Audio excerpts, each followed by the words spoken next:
रिमझिम गिरे सावन, सुलग सुलग जाए मन, भीगे आज इस मौसम में, लगी कैसी ये अगन।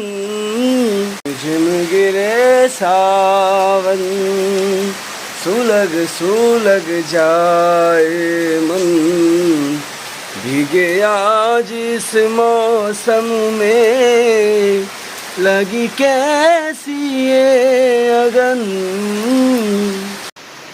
তাহলে আজকে কি হচ্ছে?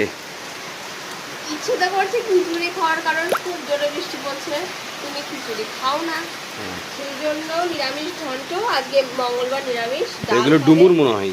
হ্যাঁ, এটা আমাদের গাছের ডুমুর। নিরামিষ ঘন্ট হবে, ডাল, আর কি হবে দেখাবে। হ্যাঁ, আর প্রকৃতি কোথায়? প্রকৃতিকে কালার পেন্সিল এনে দিয়েছে ওর বাবা, সেই কালার পেন্সিলগুলো পেয়ে ড্রয়িং করছে। ও ঠিক আছে।